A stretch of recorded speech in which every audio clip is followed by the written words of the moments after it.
Are live. Just finished up a long run, long jog.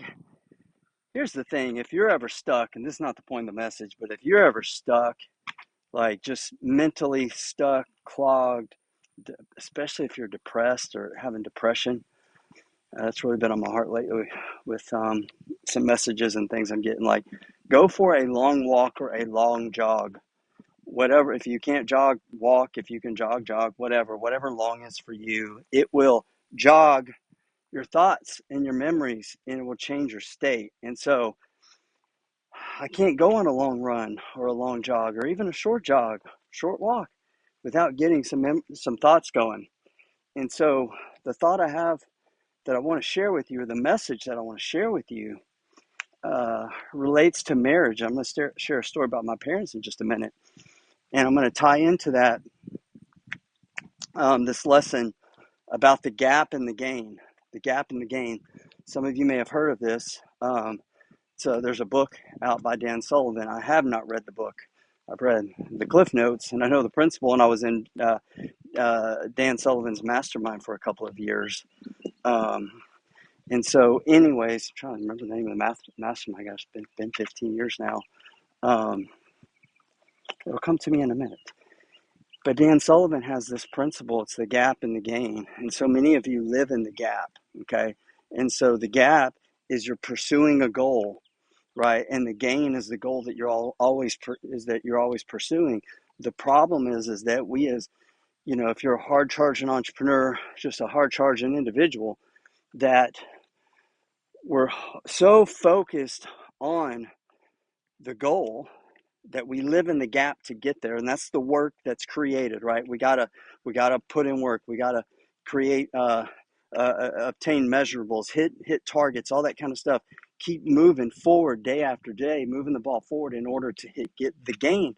But the problem is, whenever we get to the gain or a milestone, we don't take time to pause, reflect, and celebrate, because we're continually pushing the gain further, which is what is ideal. This is why you will never obtain ideal in your life, in your marriage, in your business, whatever, because ideal, it's a false reality. Okay, it will always elude us, because once we think we get there, it's like finding the end of the rainbow. Like it's always pushing, it's always further, it's further.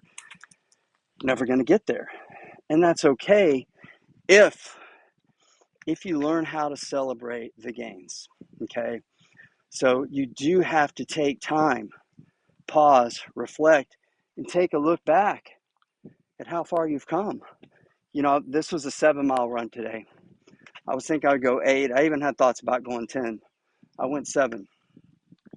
Part of me was like, internally, getting a little pissed off at myself, like, damn it, you puss. You could have went 8 miles. You could have went 2 or 3. You could have went 10, man. And like, dude, shut the hell up. You went 7 miles. Like, that's a gain. That's a win for today. So how does this have to do with marriage? So as I was thinking about the gap and the gain on my run, some things I've got going on in life and business, like, what am I not pausing to reflect upon and say, like, what, look how far I've come. And, what are some areas I'm beating myself up in, and I'm not looking to say, man, look how far I've come, or we've come as a team, as a company, even in my marriage. And the thought that came up to me was with my parents. So last year, my parents celebrated their 50th wedding anniversary, and we held a surprise party, anniversary party for them. We had a lot of family and friends, all this kind of stuff, and it was a magical moment, or day. And my father, who's not one for public speaking, he's a man of few words, and but he got up to share something. We had open mic, people were sharing, and he got up and he said something to the effect of this. And he said some kind words to my mother and to others, and then he said, you know what, there's no such thing as a perfect marriage, but there is such a thing as perfect moments, and this is a perfect moment. And man, that really hit the heart chords, right? It hit the heartstrings, and it was so true. So I want you to think about that in your life, in your business. Like, it's not always going to be perfect. Stop beating yourself up. Maybe you need to, you know, relax a little bit with your wife, with your kids, and reflect on some perfect moments that you've had. Think on those. Think about what you've been through. And if you haven't had some perfect moments in a while, you can create those. That's the good thing. That's the ability that God's given us, is the ability to create. So don't beat yourself up that you haven't had those perfect moments in quite some time. Go out and create them, orchestrate them.